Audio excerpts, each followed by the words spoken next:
and welcome to Sips of Tech.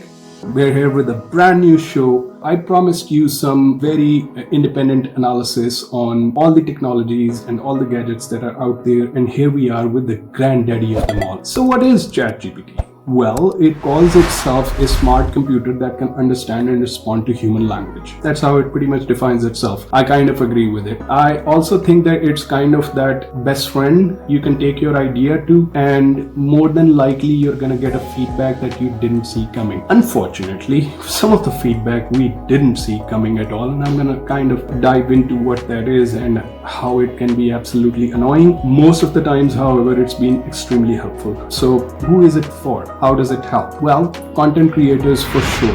Content creators like me. I have a decent enough background in advertising and marketing. I've always wanted to generate my own stories, and the ultimate goal remains that, we're gonna go big with some of the ideas and try and do as much as we possibly can in the cinema or TV industry. How did ChatGPT help with that? Yes and no.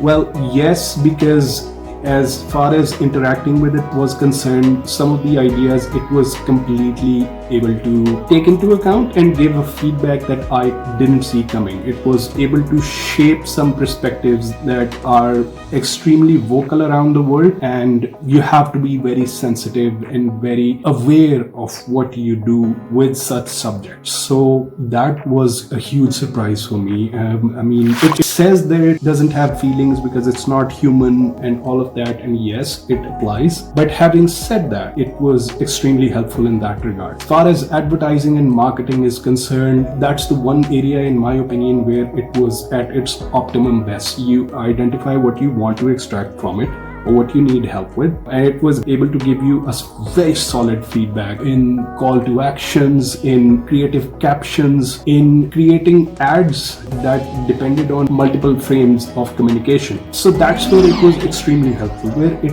wasn't helpful, chief amongst the problems, was the fact that for a very predominant time, at least for a good 12 to 15 days, ChatGPT service was not with. And as we're talking right now, it's giving me exactly the same message. So that tends to get annoying. It also has some very limited creative element. So for example, name generation is concerned, I come to you having tested out almost 500 prompts with ChatGPT. As you can see on the screen, the list is pretty long. And you can say that the 65% efficiency I'm talking about might be wrong, and you might be right in that regard, because early on in the early days, we were all getting to know what it exactly does. Now, having studied it personally and having gone through a lot of the work that other bloggers and other tech influencers have spoken about, I am able to personally gauge it a little better as well. So if you want something done, you have to be very specific with the information that you put in, and you have to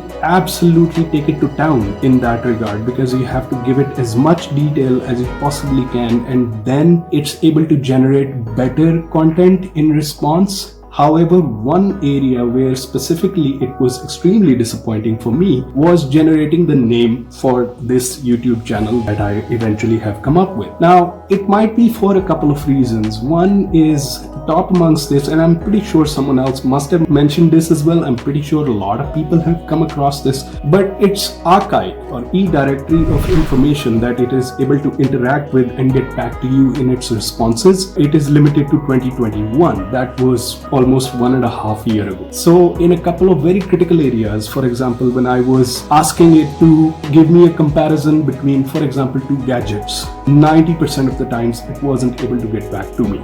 It's not very disappointing, because people who have been dealing with content for a very long time know that we have a decent enough gauge on what process we need to go through in order to generate the content, what areas of interest, what are the sort of blogs and sites out there that we need to check with in order to factualize everything that we put out. So yes, it is a little behind the curve, you can say. And its cousin, funny enough, or rather surprising enough, Playground AI had better responses compared to Chat GPT in a lot of areas. Now, it could be because there's machine learning happening and code is consistently evolving behind the scenes. So as it's able to identify repetition of areas or repetition of queries that it doesn't have a response to. Maybe the designers back there, maybe the coders back there, or maybe the inventors are able to provide it with some input. But these were a couple of areas where it wasn't very helpful. However, having said that, I've seen people talk about creating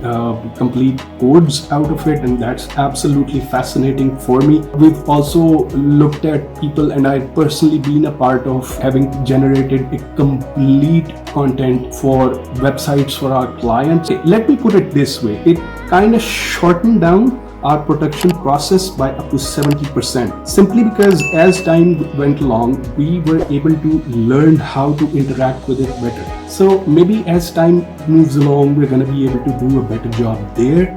But up till now, as far as content creation is concerned, I'm going to give it a decent B+. There are agendas and items that can be better. As I said, surprisingly enough, Playground did a better job. So that, as far as the content creation is concerned, as far as other areas where it's applied and it is able to generate decent enough feedbacks are concerned, this is my observation and all of that. Besides all of this, there are other predominant industries where Chat GPT has been able to create its very clear segue. Personally, I have been able to interact with it as far as topics of education are concerned, learning new languages. I've tested it out in other areas, and the responses have been very, very helpful, to say the least. Marketing also is another one of those areas where I've covered and advertising very clearly that it's extremely helpful, but you have to be good at being able to interact with it. You have to be able to articulate your communication